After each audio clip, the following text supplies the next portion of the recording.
Well, good morning. I'll try that one more time. Good morning. There we go. All right. A few folks still making their way in, so if you've got an empty seat next to you, throw a hand up maybe. Well, we're glad you're all here. Welcome to Kitsap Unitarian Universalist Fellowship. Whoever you are and wherever you come from, for this hour we are one gathered congregation and all are welcome.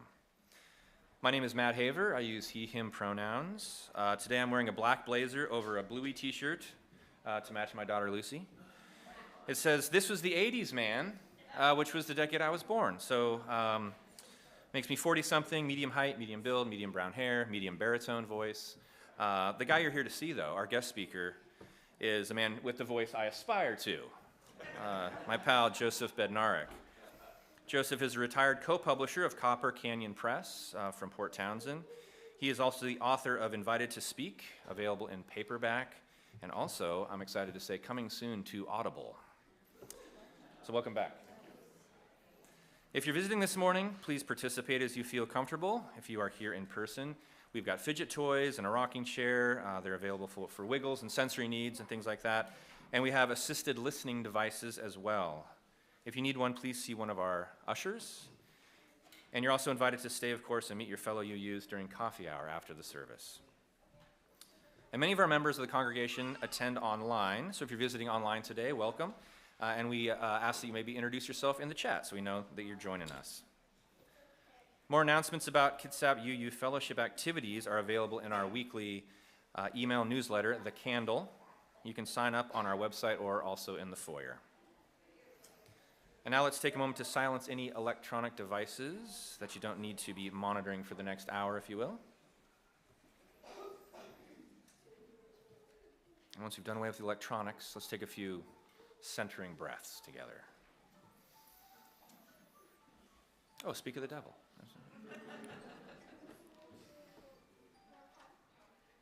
And now our land acknowledgement. We acknowledge that the land on which we gather is the Aboriginal territory of the Suquamish people. Expert fishermen, canoe builders, and basket weavers, the Suquamish live in... Oh. Yes. It's not in the script. I apologize. Okay, go for it. Go for it. Take it away, Maestro.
I guess that was worth it. Beautiful, thank you, choir. I suppose we should pick up with the land acknowledgement now. Is that cool? Get that back up there? All right. Everybody taking those breaths now? I know the choir was breathing. Okay, we'd like to acknowledge that the land on which we gather is the Aboriginal territory of the Suquamish people. Expert fishermen, canoe builders, and basket weavers. The Suquamish live in harmony with the lands and waterways along Washington's central Salish Sea, as they have for thousands of years. Here the Suquamish live and protect the land and waters of their ancestors for future generations, as promised by the Point Elliott Treaty of 1855.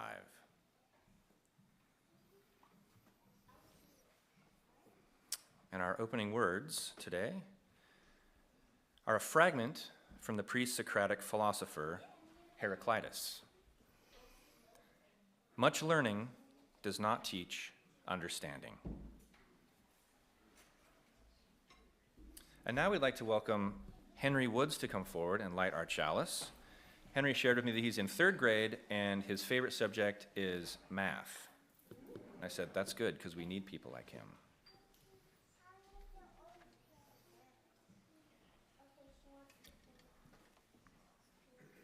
All right, we're going to light our chalice this morning with the words from Octavia Butler. Why is the universe? To shape God. Why is God? To shape the universe. Thank you, Henry. And now please join me in the spoken affirmation. The words will appear on your screens. We gather as a caring community, seeking life's deeper meanings. We value diversity and affirm the worth of all living things. We strive to speak truth in love, to act for justice, to grow in spirit, and to care for the earth. We celebrate with open hearts and minds the creative power that sustains and transforms us. Thank you. Our next hymn is set to a Transylvanian folk tune with lyrics by Carl Seaberg, who is a UU minister and hymn writer. Please rise in body or spirit to sing hymn number 352, Find the Stillness, or 352.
Now we'll welcome Melinda Hughes for our Time for All Ages.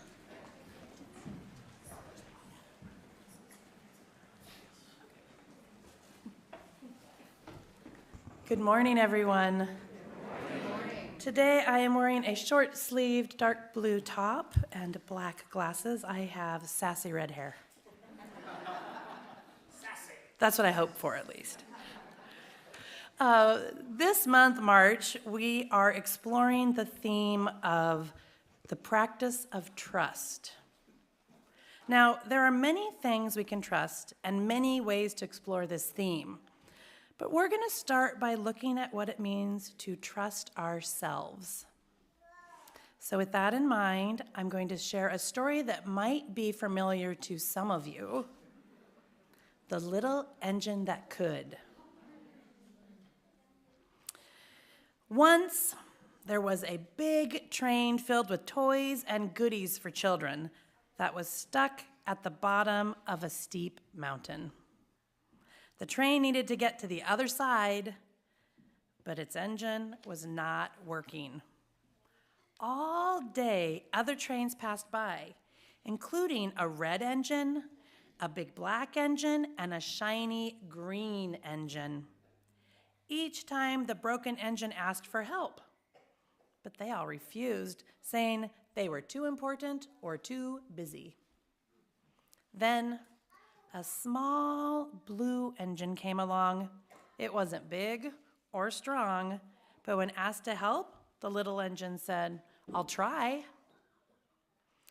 The red engine The big black engine and the shiny green engine all laughed, thinking there was no way this little blue engine could pull the train cars over the mountain. But the little blue engine just hitched herself up to the heavy train and started pulling. Chugga, chugga, chugga, chugga, chugga, chugga, chugga, chugga, chugga, chugga, chugga, chugga, choo-choo. Up, up, up the mountain went the little blue engine, slowly but surely. And as she did, she began to sing, I think I can, I think I can, I think I can, I think I can, I think I can. The little engine chanted as it climbed higher and higher.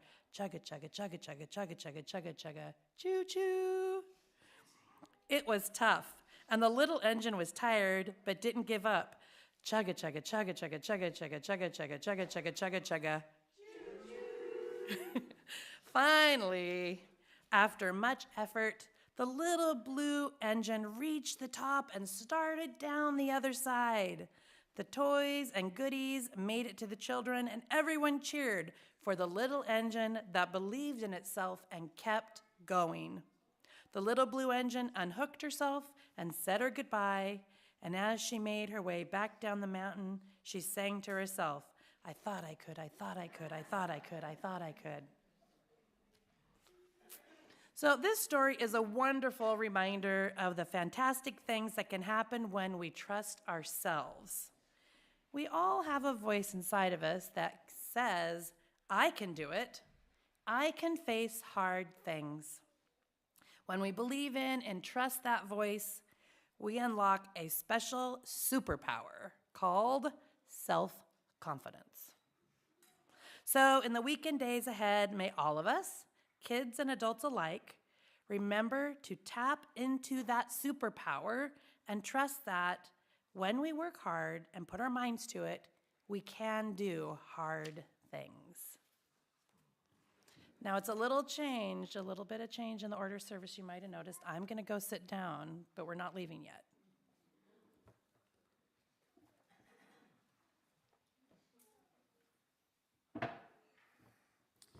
Thank you, Melinda. As a religious community together, we can do the work of many. By sharing in the most sacred act of giving, we transform gratitude into generosity towards our mission. One way that our mission inspires us to act on our shared UU values is to share our weekly offering with a local nonprofit agency providing services within our larger community. Our charitable giving recipient for the month of March is Kitsap Black Student Union. In a moment, our ushers will move among us with baskets to collect the offering. If this is your first time at KUUF, your presence is your gift. And instructions on other ways to make your gift will be on the screens. Let there be an offering to strengthen and sustain our beloved community with a gift of music from our choir.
That was beautiful, choir. Thank you. It was great in stereo. I had the song here and then the murmurings of the children over here. I don't know what's more fun, watching Mike and Alina perform or watching Mike watch Alina perform. That's a proud daddy over there. All right, and now another example of Mike's skills here. Let's rise and body your spirit to join me in singing your children up to their classes. The words for May You Go With Joy, a Mike Menifee arrangement, creation there, will appear on the screens.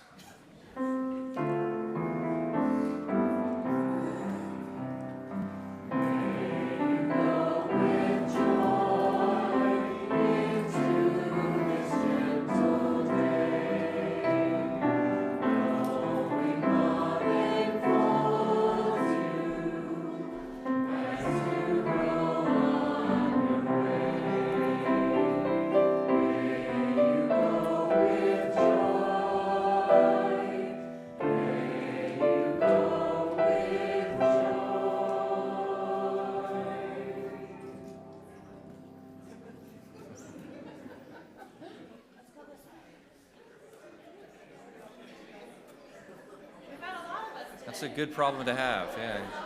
It's okay. We'll wait.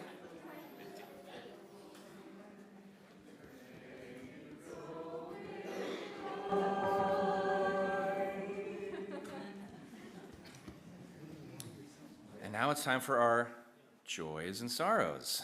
When shared together, our joys are amplified and our sorrows lessened. First one is from Bonner, who says his joy is my participation here at KUUF. I even look forward to the, hint, hint, annual congregation meeting scheduled after Sunday service next month.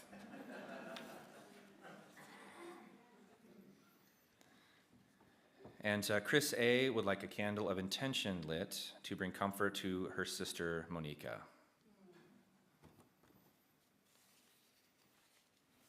Sam Stevens shares that today is my mother's birthday. She would have been a UU and found acceptance as a gay person. Yep, she would have, Sam. And we have a sorrow from Megan Shepard. Our dog, Kevin, unexpectedly died Friday. He was only 3.5 and was such a great dog. Harper's heart is especially broken. She may have loved him the most. So Megan is up with the kids, so offer her a word of comfort after the service. I'll also wrap with one from Ed Luby, who says his joy is that the clocks in my house show the correct time again.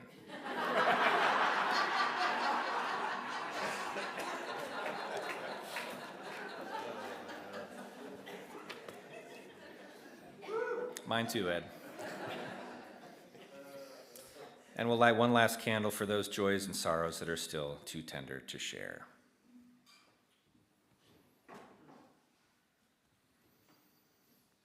And now please join me in a moment of prayer or intention.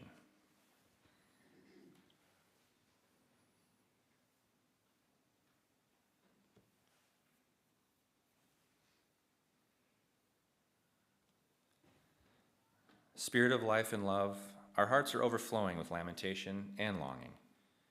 In this circle of care and compassion, we hold those who have shared their joys with us, for each shared joy is a form of nourishment for all of us. In this circle of care and compassion, we faithfully witness those who have shared their sorrows with us, for each shared sorrow touches our hearts, and we accept the call to lighten the burden of our friend. And now please remain seated as we sing hymn number 123, Spirit of Life, and the words will appear on your screen.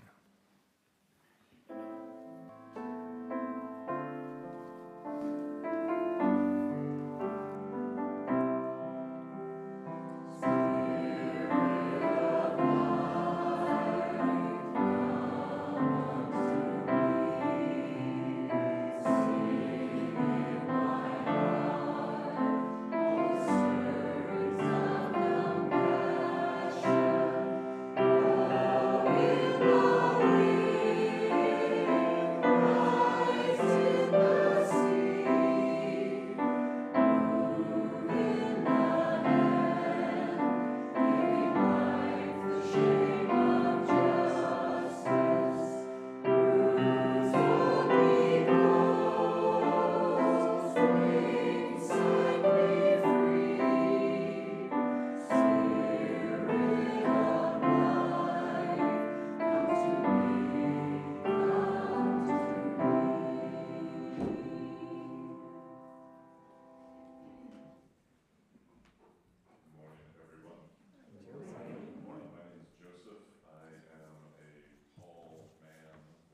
beard and a sassy receding hairline. Sassy. Word of the day. Also, I just want to shine a bunch of love on the choir. Wow. The opening to the service, I'm so glad, Mike, that you came up and said, hey ho, we've got this beautiful. And the lyrics for that is a great poem by a Polish poet named Anna Swear. Highly recommend that you check out those lyrics. And then it felt like Louis Armstrong was in the room. So thank you for that beautiful, beautiful song. The reading, does it sound echoey in here? Is there something that I can do? There might be a sax on the pulpit.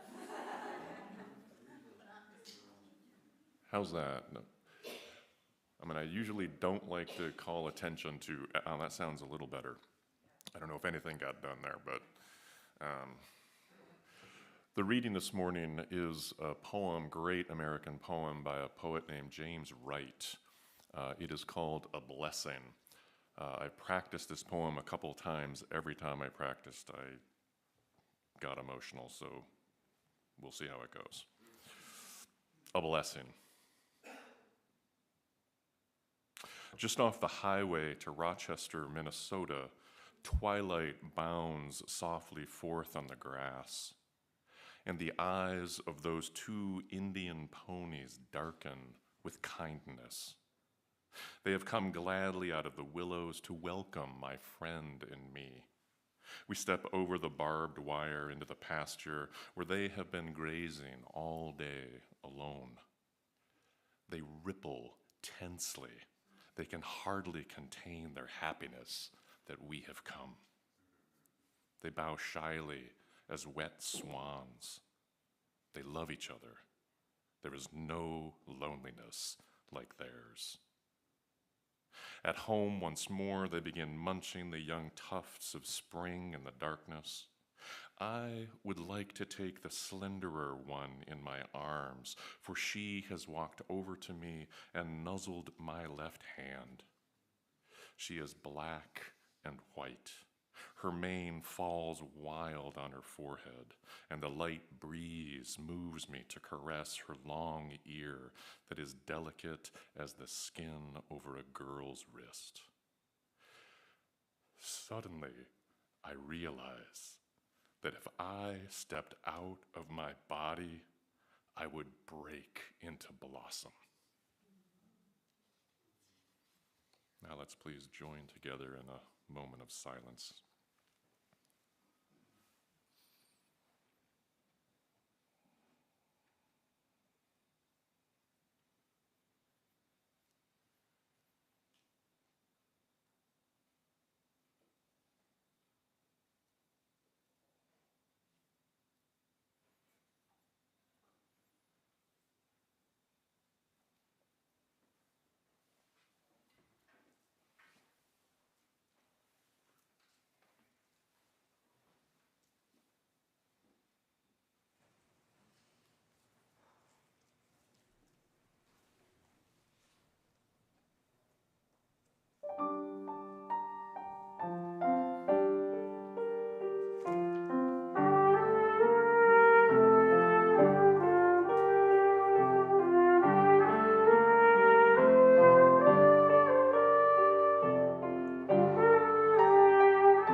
Wow, speaking of a blessing.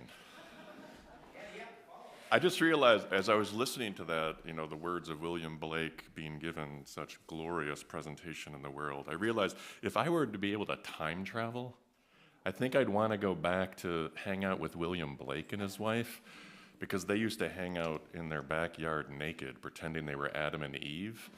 And I'm not sure whether I would be Cain or Abel, but it hardly matters, Wow, thank you. That was glorious.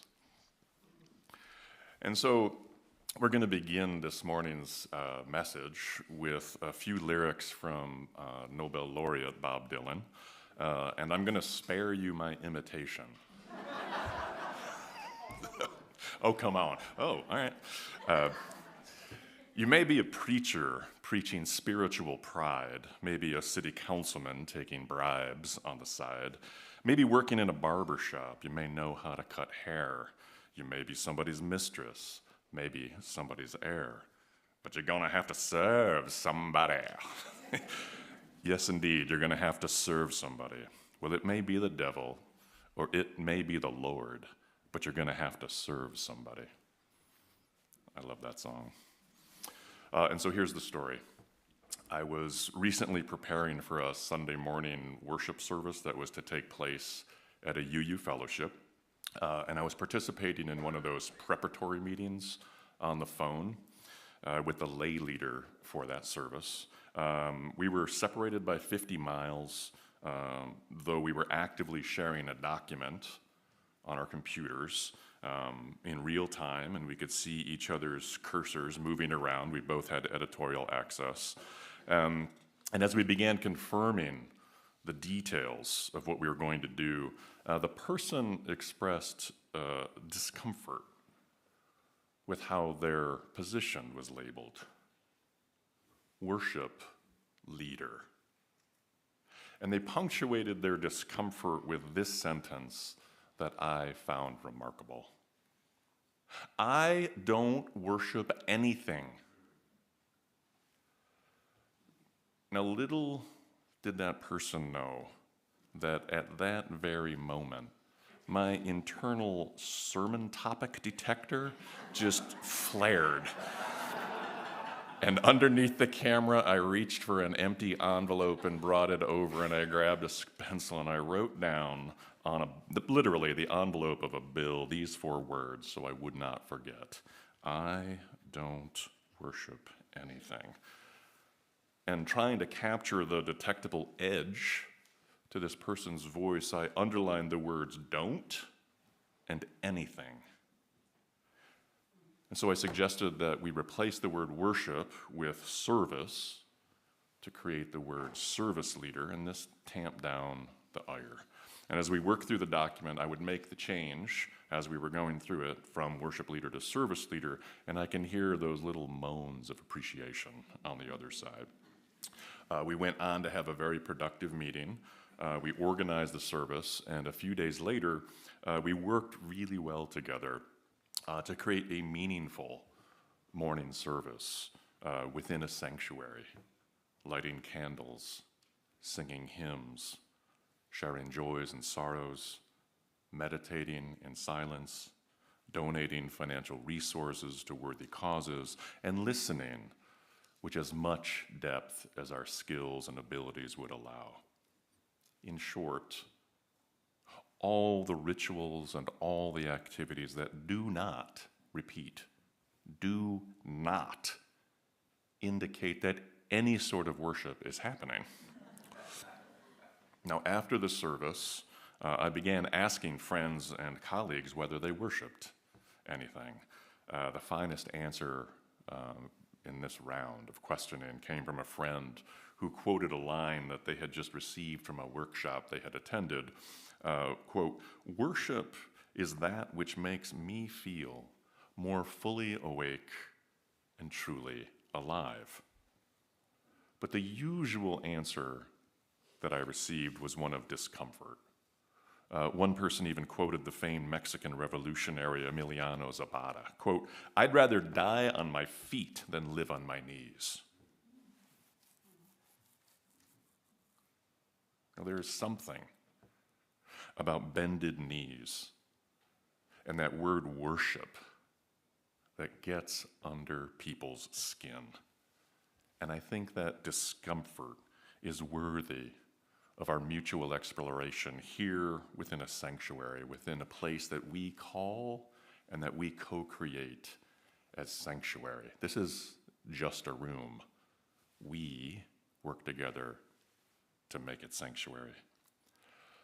And so as we move a little deeper into this morning's message, I'm going to do a real-time survey, okay? So it's going to be a little revealing, but you're in a safe place. Quick show of hands. Who's here willing to raise their hand in a group? Okay, not everybody. Not everybody. So those who are measuring, we gotta have to weight it for that, okay? So that was a warm-up exercise, hope you got everything going here. Okay, so who in this sanctuary at this moment in time is comfortable with the word worship? Quite a few. Next question. Who came through these doors this morning with the expectation to spend an hour or so engaged in an activity called worship? Okay. And final question. Who here dislikes the word worship? Excellent. Fantastic. Welcome to a UU congregation. And thank you for your participation. We could do a similar show of hands exercise with other religious-y words because huge swaths of UUs are not keen on words like soul, spirit, church, divine, etc., etc. And in various UU sanctuaries, I've had congregants, this is probably 60% of the time after sermons or services, come up and go about some word or some phrase that happened. And that's okay. And at first, when that started happening, I was taken aback, though now I find it a really encouraging sign of engagement, right? If people are really digging in, I love that. And speaking of engagement, in order to ground our conversation in common terms, I'm going to share with you the primary definition of the word worship as a verb, as printed in very, very, very, very, very small type in the compact edition of the OED, the Oxford English Dictionary, which, by the way, the only way I can now read the OED is by taking a photograph of it and then expanding the words on my phone. So this is the definition. To honor or revere as a supernatural being or power or a holy thing, to regard or approach with veneration, to adore with appropriate acts, rites, or ceremonies. Now, that definition just shows why it is readily apparent why this would be a non-starter for atheists and for science-minded humanists who do not groove on the idea or possibility of a supernatural being. So regarding worship, there is no way on not God's green earth that an atheist or a science-minded humanist, especially a privileged, individualistic American with a rational brain and a working credit card, is going to bend one or both knees to honor or revere a fantasy. Quite likely, they would think that such an act would be to honor or revere ignorance. Fair point. Though, like much of life, the definition we just heard contains nuance, and we should be careful about throwing out the flying spaghetti monster with the proverbial pasta water. Now, the phrase supernatural being, it's not a standalone phrase. There are other options notably included in that definition, namely power and holy thing. Now, certainly, our atheists and our science-minded humanists can recognize power. Yes? And a little sidebar, that flying spaghetti monster comment that we just heard is referring to a parody of a new, all-powerful deity, the flying spaghetti monster, or FSM for short, was dreamed up back in the early 2000s as a response to some conservative Christian activists who were pushing hard to get creationism taught in public schools in science class alongside the theory of evolution. Now, those who practice FSM, they are called Pastafarians. And the parody has evolved, pun definitely intended, to become a recognized religious movement.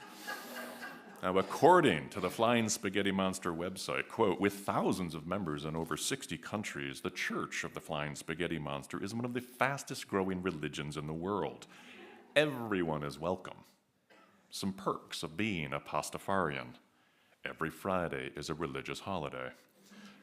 There are no dues. Beer volcano in the afterlife. And pirate regalia at formal functions. And like much truth-telling comedy, Flying Spaghetti Monster and the Pastafarians, they are inviting us to think into the non-rational and the non-provable aspects of our own behavior regarding religion, regarding religious beliefs, and regarding the power of rituals. And one of the claims of the religion Flying Spaghetti Monster, it is the, quote, first and only empirical religious movement that combines the natural wonders of science and the supernatural claims of religion. Now, I encourage you all at some point this week to visit the Flying Spaghetti Monster website for some religious education and perhaps some tongue-in-cheek worship. End of sidebar. So let's grant our fellow atheists the Big Bang universe that they believe in. There is no God. There is no flying spaghetti monster. There is no supernatural being worthy of their bended knee. So the question then becomes to our aforementioned service leader, is there anything in the known universe that holds a power deserving of honor, reverence, veneration, and or adoration? And, more to the point and nearer to home, is there anything on earth for you that is holy? And I'm going to bring forward one of my favorite quotes from Albert Einstein, who was legendary for his big brain and his revolutionary scientific theories. Quote, "The most beautiful emotion that we can experience is the mystical. It is the power of all true art and science. They to whom this emotion is a stranger, who can no longer wonder and stand rapt, R-A-P-T, rapt in awe, are as good as dead. To know that what is impenetrable to us really exists, manifesting itself as the highest wisdom," this is still Einstein, "the highest wisdom and the most radiant beauty, which our dull faculties can comprehend only in their most primitive forms, this knowledge, this feeling, is at the center of true religiousness. In this sense, and in this sense only, I belong to the rank of devoutly religious people." Close quote. Now, while Einstein did not say worship in that passage, he says that he is standing wrapped in awe at the highest wisdom and the most radiant beauty. That he's one of those people who are devoutly religious. Now, I think it's fair to say that he here is worshipful. And while it's startling for us to hear that even his brilliant mind is slotted into the descriptive category of dull faculties, that his formulas, that his observations, his deep thinking, his dreams brought him to that pulsing edge of understanding, and there they were, the impenetrable mystery, the highest wisdom, the most radiant beauty. Now, in my mind's eye, I can see Einstein's knees buckling, bending, almost involuntarily. And I can see in my mind's eye tears just streaming down his awe-filled face. I can feel his temporal human body tremble. Now imagine, at this point, Einstein reaching out a hand to our service leader in this pulsing threshold. And imagine how brittle and tinny this sentence sounds. I don't worship anything. So at this point, let's bring forward some poetry. A verse from Jim Harrison's marvelous sequence called After EQ. EQ was an iconoclastic 15th century Japanese Zen monk who also went by the name Crazy Cloud. Jim felt a deep resonance with EQ, and he composed this poem while Jim, was spending a couple of months hiking around the Arizona canyon lands to kind of clean out his mind. And he was inspired by EQ and inspired by his Zen practice. Jim's sequence, I think there's like 57 poems in total in this After EQ sequence, shows a deep streak of spiritual wonderment, spiritual wisdom, peppered with occasional outrage at greed, stupidity, at venal, truly stupid politicians. You get the idea. Here is verse 37, and the word Rilke refers to a famous poet, Rainer Maria Rilke, who Jim loved. "Beware, O wanderer, the road is walking too," said Rilke one day to no one in particular, as good poets everywhere address the 6 directions. If you can't bow, you're dead meat. You'll break like uncooked spaghetti. Listen to the gods. They're shouting in your ear every second. Now, it seems like a bold assertion from the poet that if you can't bow, you're dead meat. Because bowing, of course, is an act of veneration. It's an act of adoration, which are, as we know, included in that definition of worship.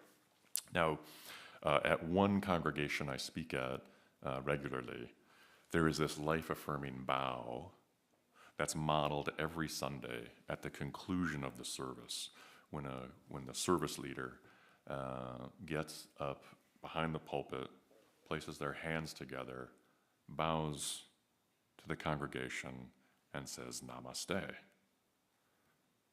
And namaste is a Hindu word that means the sacred in me sees and recognizes the sacred in you, or I bow to the divine in you.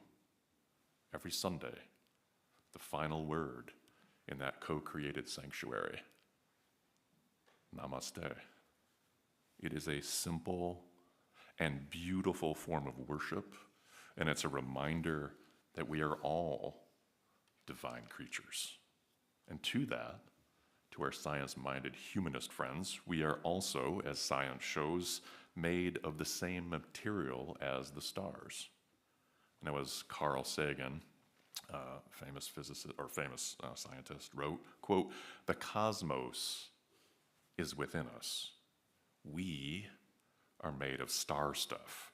We are a way for the universe to know itself," which is, of course, a callback to our opening words of Octavia Butler. Now, what a fantastic way to connect the infinite with the finite. And again, thank you for that Blake song. It talks about the same exact thing.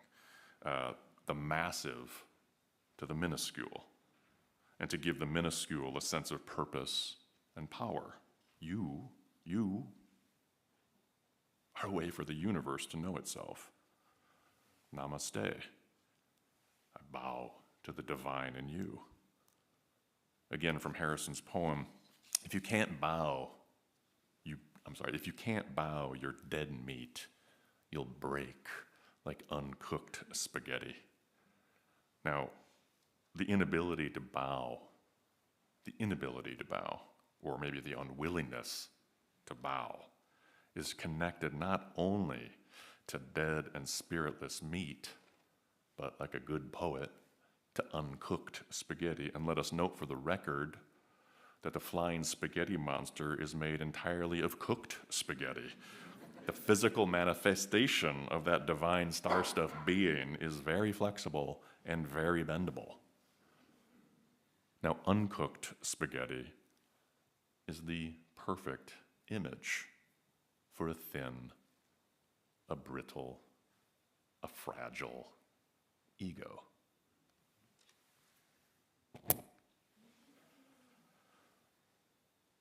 So when one can bow, one can move outside their own discrete ego, their own finite existence, and with humility, tap into something larger than oneself.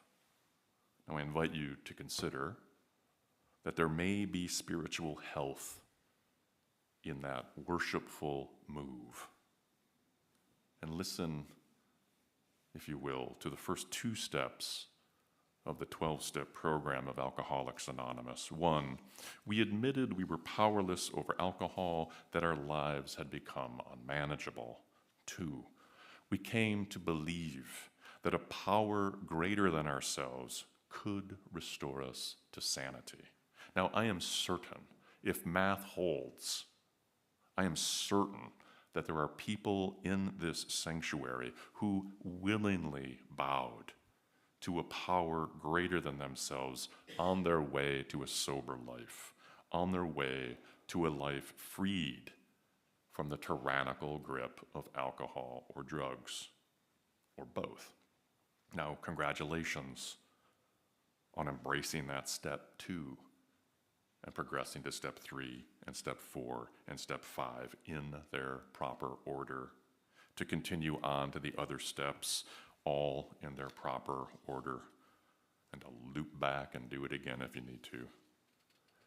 Now, feeling the tangible miracle of sobriety, I love that phrase, tangible miracle, bowing to a power greater than yourself. Now, for those who don't believe in, even after this message this morning, don't believe in or never personally experienced a higher power deserving of worship, you are invited to talk with a friend or a family member who has worked the 12 steps in their effort to end the cycle of addictive behavior.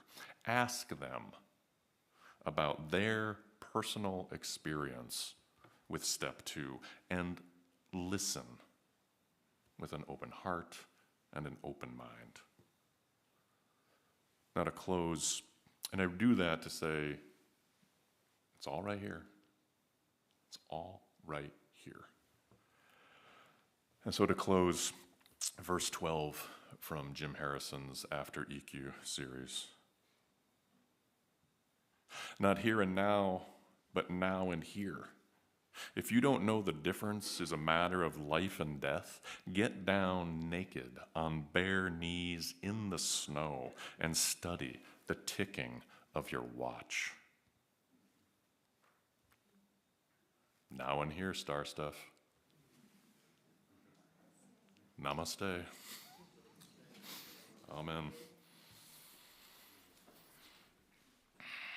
I have to say, one of the great vitamin pills that I have been really needing since early January is coming here, being here with you and other UU congregations in the region, because here is where our values are going to get nourished and where we can become agents out into a world that truly needs the values of Unitarian Universalism.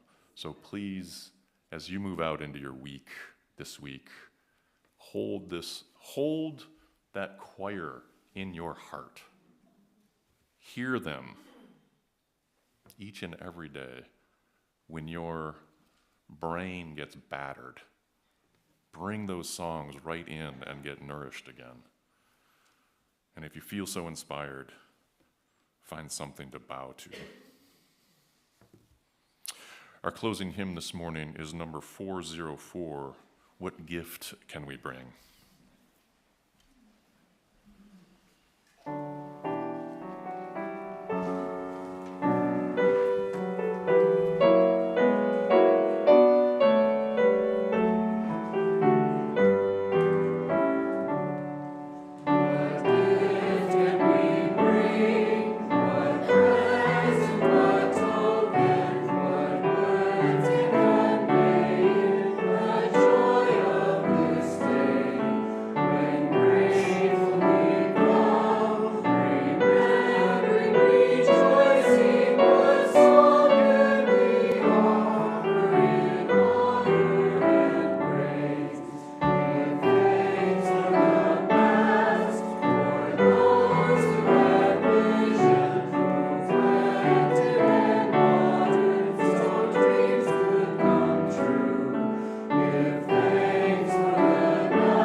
This morning, a beautiful little poem by Antonio Machado.